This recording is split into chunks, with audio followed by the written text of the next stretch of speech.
அதேமாதிரி இங்கிருந்தே ஒரு 20-30 சட்டமன்ற உறுப்பினர் செல்வார்கள் நினைக்கிறேன்.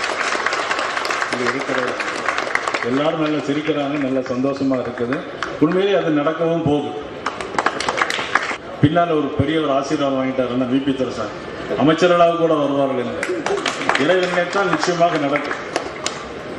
தொகுதி பங்கீடு பேச்சுவார்த்தை நாளைக்கு வரதா தகவல் இருக்கு. நாளைக்கு அவங்க வரல, ரேணுஸ் வந்துட்டு போன பிறகு அதனுடைய அண்ணன் இபிஎஸ் அவர்கிட்ட கலந்து பேசி எங்களுடைய அகில இந்திய தலைமை என்ன சொல்லுதோ அதனுடைய அடிப்படையில் நாங்கள். சசிகலா அவர்கள் புதிய கட்சி தொடங்கி அறிவிச்சிருக்காங்க. தேசிய ஜனநாயக கூட்டணிக்கு அது ஒரு பாதிப்பாக கட்சி நிறைய பேர் ஆரம்பிச்சிருக்கிறாங்க. எங்களை பொறுத்தவரையில் இன்னைக்கு மக்கள் எங்களுடைய பக்கம் இருக்கிறாங்க. எங்களுக்கு எந்த விதமான பாதிப்பும் இருக்காது.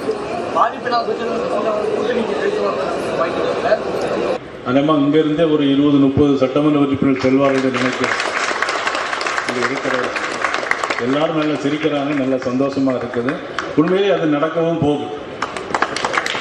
பின்னால் ஒரு பெரிய ஒரு ஆசீர்வாதம் வாங்கிட்டாருன்னா விபி துரைசாமி அமைச்சர்களாக கூட வருவார்கள் என்று இறைவன் நினைத்தால் நிச்சயமாக நடக்கும்.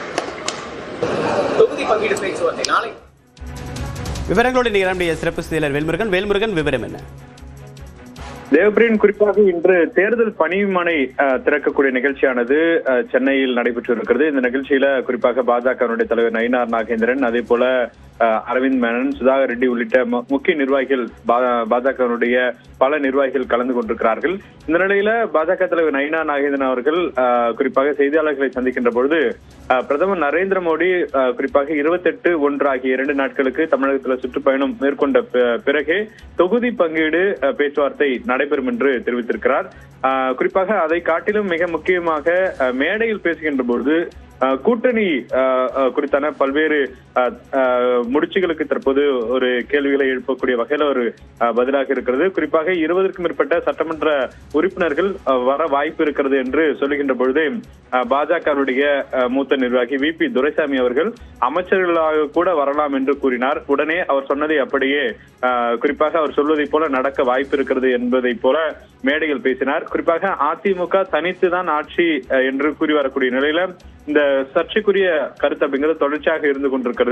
அதிமுக தனித்து ஆட்சி அமைக்க போகிறதா அல்லது தேசிய ஜனநாயக கூட்டணியின் சார்பில் பாஜகவும் இந்த கூட்டணியில் இடம்பெற போகிறதா அப்படிங்கிற தொடர்ச்சியாக பல கேள்விகளுக்கு பல முறை இரண்டு தரப்பிலும் கருத்துக்கள் தெரிவித்தாலும் கூட அவ்வப்போது இது போன்ற மேடையில் பேசுகின்ற பொழுதோ அல்லது பேட்டிகள் சொல்கின்ற பொழுதும் கூட்டணி ஆட்சி அமையலாம் என்பதை போல அமைச்சர்கள் இடம்பெறலாம் என்பதை போல சொல்கிற கருத்துக்கள் அப்படிங்கிறது மீண்டும் ஒரு சர்ச்சையை ஏற்படுத்தக்கூடிய வகையில இருக்கிறது. அந்த வகையில பாஜகவினுடைய தலைவர் அவர்களே குறிப்பாக 20 சட்டமன்ற உறுப்பினர்களை பெற வாய்ப்பு இருக்கிறது என்பதை போல அமைச்சர்களும் இடம்பெறலாம் அப்படிங்கிற ஒரு கருத்தையும் விபி துரைசாமி அவர்கள் சொன்னதும் அதை ஏற்றுக்கொண்டு சொன்னதாக நம்மளால் புரிந்து கொள்ள முடிகிறது. எனவே வரக்கூடிய காலங்களில் குறிப்பாக அதிமுக பாஜக ஒருவேளை ஆட்சி அமைக்கக்கூடிய பட்சத்துல அது எப்படி கூட்டணி ஆட்சியாக அமைக்க போகிறதா அப்படிங்கிற ஒரு கேள்வியும் தற்பொழுது எழுகிறது. தேவபிரியன், விரிவான தகவலுக்கு நன்றி வேல்முருகன்.